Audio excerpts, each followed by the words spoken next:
नमस्कार दोस्तों, स्वागत है आपका हिंदी ग्रामर की क्वेश्चन आंसर सीरीज़ में।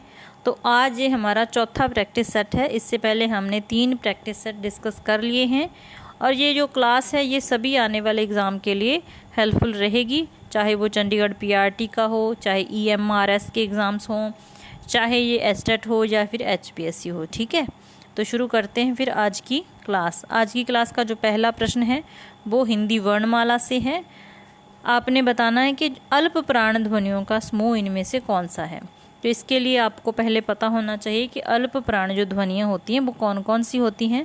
तो प्रत्येक वर्ग का पहला, तीसरा और पांचवा वर्ग आपको पता है कि जो स्पर्श व्यंजन होते हैं 5 वर्गों में बंटे होते हैं। ठीक है, तो पहला, तीसरा और पांचवा वर्ण क्या होते हैं? अल्प प्राण होते हैं। इसके अलावा अंतस्थ व्यंजन कौन से होते हैं?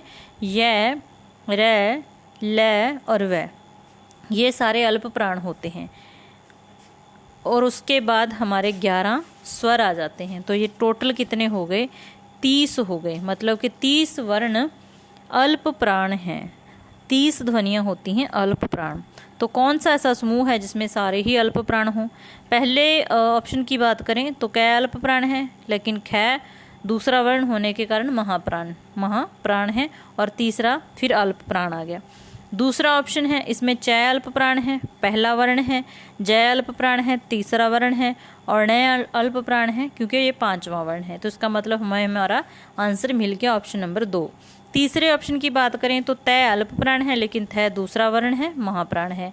टय अल्प प्राण है तो ठ दूसरा वर्ण है, ये महाप्राण है। तो यहाँ पर हमारा जो सही आंसर हो जाएगा ऑप्शन नंबर 2 हो जाएगा। नेक्स्ट प्रश्न है, जितनी लंबी चादर उतने ही पैर पसारो। ठीक है, में कौन सा सर्वनाम है? तो जितनी लंबी चादर उतने ही पैर पसारने हैं। तो इसका मतलब इन दोनों में क्या है? स्वंद है। तो यहाँ पर स्वंदवाचक सर्वनाम हो जाएगा। ठीक है, नेक्स्ट हमारा प्रश्न है, हम 3 लीटर दूध लेते हैं में कौन सा विशेषण है? तो सबसे पहले आपने क्या देखना है कि जिस चीज़ की बात हो रही है दूध की बात हो रही है, दूध को हम कैसे लेते हैं? माप के लेते हैं ना। तो इसका मतलब ये परिमाणवाची विशेषण का उदाहरण हो गया, क्योंकि किसकी बात हो रही है? दूध की बात हो रही है। दूध का जो हम व्यवहार करते हैं माप के करते हैं। ठीक है, तो यहाँ पर ये तो निश्चय होगा कि ये क्या है? परिमाणवाची विशेषण है। अब देखना है कि निश्चित परिमाणवाची है कि अनिश्चित परिमाणवाची है। 3 लीटर दूध, इसका मतलब जो संख्या है वो निश्चित है। तो हमारा जो आंसर हो जाएगा निश्चित परिमाणवाची विशेषण। ठीक है, नेक्स्ट हमारा प्रश्न है, बाजार से किस संज्ञा का बोध होता है? तो बाजार से समूहवाचक संज्ञा का बोध होता है, क्योंकि इसमें समूह में दुकान होती है, सारी चीज़ें होती हैं। ठीक है, अगर आपको ऑप्शन में समूहवाचक संज्ञा ना मिले तो आप जातिवाचक के साथ भी जा सकते हैं, क्योंकि जातिवाचक के ही आगे 2 भेद हैं, समूहवाचक और द्रव्यवाचक। ठीक है, और समूहवाचक और द्रव्यवाचक संज्ञा की जो जननी है वो जातिवाचक संज्ञा है। ठीक है, अगर तो समूहवाचक हो तो समूहवाचक ही करना है, अगर ना मिले तो जातिवाचक। तो यहाँ पर जो सही आंसर हो जाएगा समूहवाचक संज्ञा। नेक्स्ट हमारा प्रश्न है, जो अव्यय शब्द 2 पदों, पदबंधों या उपवाक्यों को जोड़ने का काम करते हैं उन्हें क्या कहा जाता है? तो उन्हें क्या कहा जाता है? उन्हें समुच्चयबोधक अव्यय कहा जाता है, जैसे और, तथा, अथवा। ठीक है, तो ये क्या करते हैं? 2 पदों को, पदबंधों को, उपवाक्यों को जोड़ते हैं। अगला हमारा प्रश्न है, पीत प्लस अंबर में संधि कौन सी है? तो यहाँ पर पीत में ए आ गया, अंबर में ए आ गया, ए मिलके क्या बना देंगे? आ बना देंगे। ठीक है, तो यहाँ पर कौन सी संधि हो जाएगी? दीर्घ संधि हो जाएगी। ठीक है, नेक्स्ट हमारा प्रश्न है, इसमें एक पद विशेष्य व उपमेय होता है तथा एक पद विशेषण व उपमान होता है। यह कथन किस समास के बारे में उचित है? तो ये कौन से समास की विशेषता है? ये हो जाएगी कर्मधारय समास की विशेषता। ठीक है, नेक्स्ट हमारा प्रश्न है, किस शब्द में इन प्रत्यय है? तो क्या जमीन में है, ग्रामीण में है, जहीन में है या महीन में है? तो यहाँ पर ग्रामीण में इन प्रत्यय लगा हुआ है। इस णय को देख के आप परेशान मत होना, यहाँ पर ये लगा होता है, वहाँ भी इन प्रत्यय ही होता है। ठीक है, 9वां हमारा प्रश्न है, कौन सा शब्द तद्भव नहीं है? इसका मतलब 3 तो तद्भव हैं, 1 तत्सम है। वो तत्सम कौन सा है? वो घोटक जो शब्द है तत्सम है, इसका तद्भव होता है घोड़ा। ठीक है, नेक्स्ट हमारा प्रश्न है, मैं नहा धोकर नाश्ता करूँगा। वाक्य में क्रिया पूछी गई है, पहले क्या करेगा, नहाएगा धोएगा फिर नाश्ता करेगा। तो साफ साफ दिखाई दे रहा है कि इसमें पूर्वकालिक क्रिया है। ठीक है, नेक्स्ट हमारा प्रश्न है, संज्ञा से बनने वाली नाम धातु क्रिया कौन सी है। तो जिन क्रियाओं का निर्माण संज्ञा सर्वनाम विशेषण से होता है तो वो नाम धातु क्रिया होती है। यहाँ पर सूखा से हो गई सुखाना, इसका मतलब सूखा तो विशेषण है। हाथ से हथियाना, ये संज्ञा से बनने वाली नाम धातु क्रिया है। अपना सर्वनाम है, ये सर्वनाम से बनने वाली नाम धातु क्रिया है। ठीक है, इसके बाद है गर्म से गरमाना बनता है, तो गर्म भी एक विशेषण है। ठीक है, तो सही आंसर हो जाएगा हाथ से हथियाना। सीता पुस्तक पढ़ती है में कौन सा वाच्य है। ठीक है, हमारा प्रश्न है सीता पुस्तक पढ़ती है, तो यहाँ तो क्रिया कर्ता के अनुसार कार्य करे तो कर्तृवाच्य होता है। ठीक है, यहाँ कर्म के अनुसार कार्य करे तो कर्मवाच्य होता है। यहाँ पर भाव के अनुसार क्रिया कार्य करे वहाँ पर भाववाच्य होता है। तो यहाँ पर जो क्रिया है सीता पढ़ती है, सीता पढ़ती है, तो क्रिया कर्ता के अनुसार कार्य कर रही है, तो यहाँ पर जो हमारा वाच्य हो जाएगा कर्तृवाच्य हो जाएगा।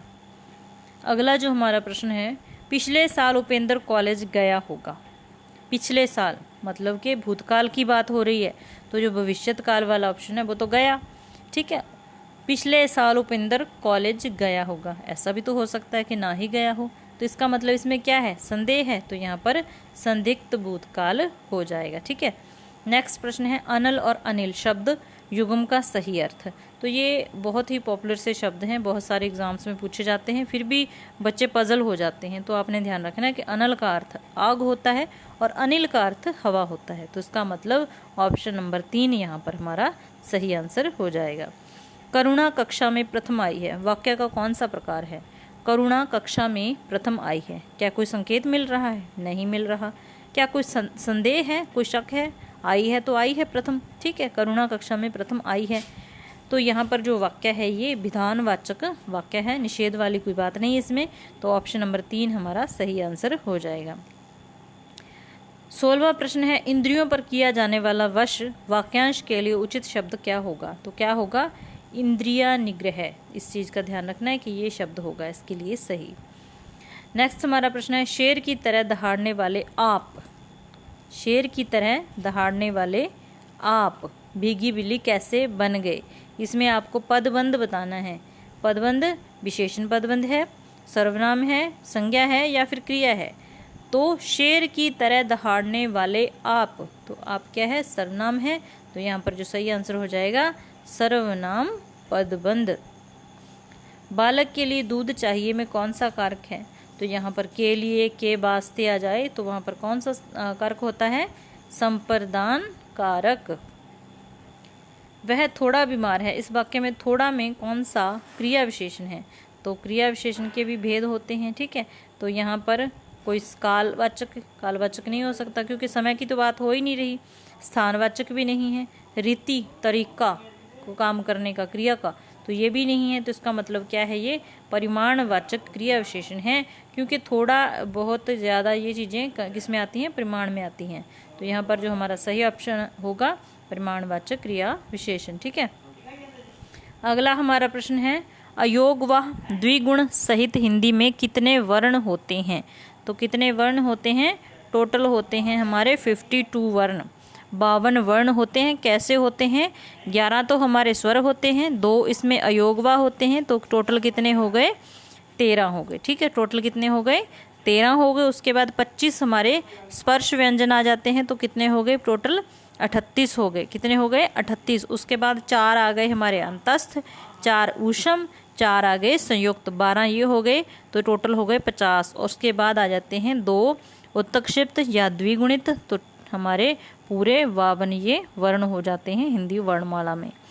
उम्मीद है आपको क्लास अच्छी लगी होगी, अच्छी लगी तो लाइक कर देना, अगर नए हो तो चैनल को सब्सक्राइब कर लेना। मिलते हैं फिर ऐसी ही नेक्स्ट क्लास में, देखने के लिए धन्यवाद।